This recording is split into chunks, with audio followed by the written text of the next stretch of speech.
राधे राधे दोस्तों, हम आए हैं ज्येष्ठ मास का 5वां अध्याय सुनने के लिए और सुनाने के लिए।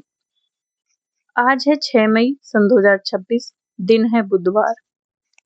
और चलो ज्यादा देरी न करते हुए हम अपना ज्येष्ठ मास कथा अध्याय 5 सुनाने जा रहे हैं। सुनिए। देव ऋषि नारद के पूछने पर श्री ब्रह्मा जी ने कहा कि नारद, गोदावरी गंगा में कार्तिकेय जी का एक तीर्थ है जो बहुत उत्तम माना जाता है। वह कुमार तीर्थ के नाम से भी प्रसिद्ध है। उसका नाम सुनने मात्र से ही मनुष्य कुलीन और रूपवान हो जाता है।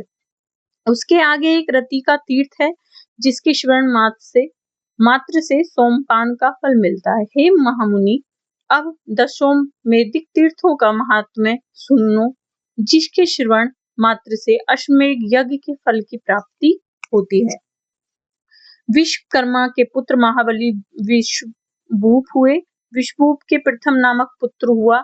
उसके पुत्र का नाम भवन हुआ और महाबाहु भवन सार्वभौम राजा हुए। उनके पुरोहित कश्यप थे जो सब प्रकार के ज्ञान में निपुण थे। एक दिन महाबाहु भवन ने अपने पुरोहित से पूछा कि हे मुनि, मैं एक ही साथ 10 अश्वमेध यज्ञ करना चाहता हूँ। वह यज्ञ मैं कहाँ करूँ? कश्यप ने पराग का नाम लिया और उन स्थानों पर यज्ञ करने को बताया जहाँ श्रेष्ठ दिग्गजों ने पूर्व काल में बड़े बड़े यज्ञों का अनुष्ठान किया था। राजा के यज्ञ में बहुत से ऋषि हुए। पुरोहित ने ही साथ 10 अश्वमेध यज्ञ आरंभ कर दिए, किंतु उनमें से एक भी पूर्ण नहीं हो पाया। यह देखकर राजा को बड़ी चिंता होने लगी। उन्होंने प्राग राज छोड़कर अन्य स्थानों में उन यज्ञों का आरंभ किया, किंतु वहां भी विघ्न दोष आ पहुंचे। इस प्रकार अपने यज्ञों को अपूर्ण देखकर राजा ने पुरोहित से कहा, देश और काल के दोष से अथवा मेरे और आपके दोष से हमारे 10 अश्वमेध यज्ञ पूर्ण नहीं हो पाए। ऐसा कहकर दुखी राजा भवन अपने पुरोहित कश्यप के साथ बृहस्पति जी के ज्येष्ठ भ्राता संवर्त के पास गए और इस प्रकार बोले कि भगवान, मुझे ऐसा कोई उत्तम प्रदेश बतलाइए जहाँ एक ही साथ आरंभ किए हुए 10 अश्वमेध यज्ञ पूर्ण हो जाएं। तब मुनि श्रेष्ठ संवर्त ने कुछ काल तक ध्यान करके महाराज भवन से कहा, ब्रह्मा जी के पास जाओ, वे ही उत्तम प्रदेश बताएंगे। महाबुद्धिमान भवन महात्मा कश्यप को साथ लेकर मेरे पास आ पहुंचे और हे नारद, मुझसे भी उत्तम देश आदि के विषय में प्रश्न करने लगे।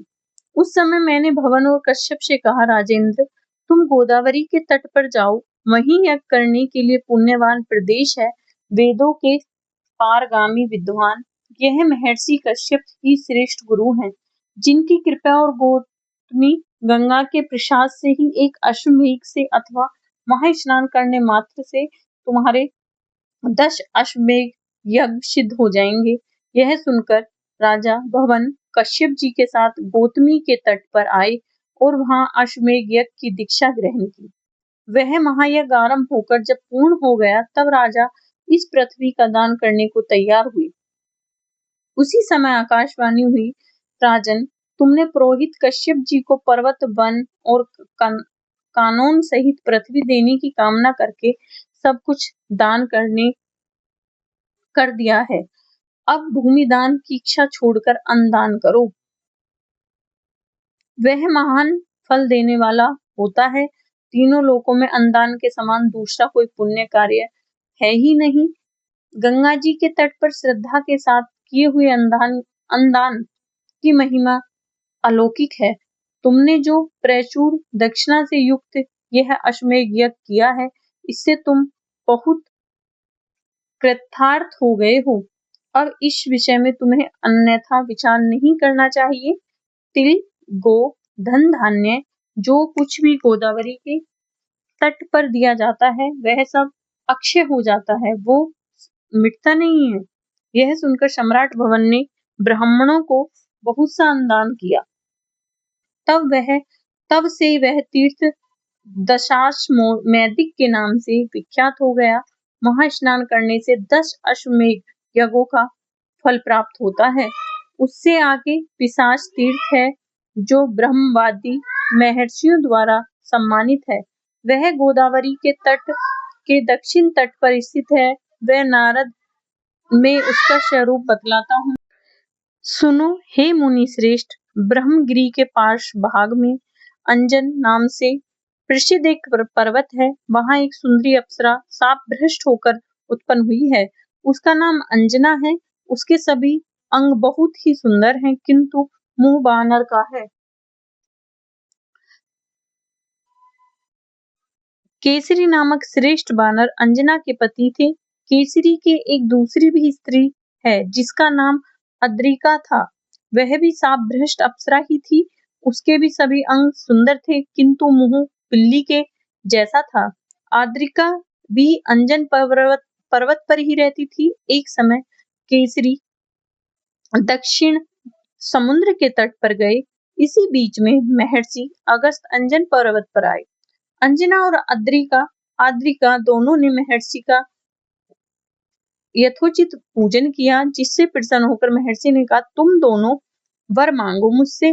तब वे कहने लगी, मुनिवर, हमें ऐसे पुत्र दीजिए जो सबसे बलवान और श्रेष्ठ हों, सब लोगों का उपकार करने वाले हों। मुनि श्रेष्ठ तथास्तु कहकर दक्षिण दिशा में चले गए। कुछ काल के बाद अंजना ने वायु के अंश से हनुमान जी को जन्म दिया और अद्रिका ने के गर्भ से नैरति के अंश से पिशाचों का राजा अद्रि उत्पन्न हुआ। इसके बाद उन दोनों स्त्रियों ने उक्त देवताओं से कहा, हमें मुनि के वरदान से पुत्र तो प्राप्त हुए हैं, किंतु इंद्र के श्राप से हमारा मुख कुरूप होने के कारण सारा शरीर ही विकृत हो गया है। इसे दूर करने के लिए हमें कुछ उपाय बताइए।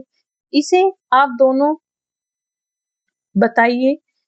तब भगवान वायु और नरते ने कहा, गोदावरी में स्नान और दान करने से तुम्हें इस श्राप से मुक्ति मिल जाएगी। ऐसा कहकर वे दोनों ही अंतर्धान हो गए।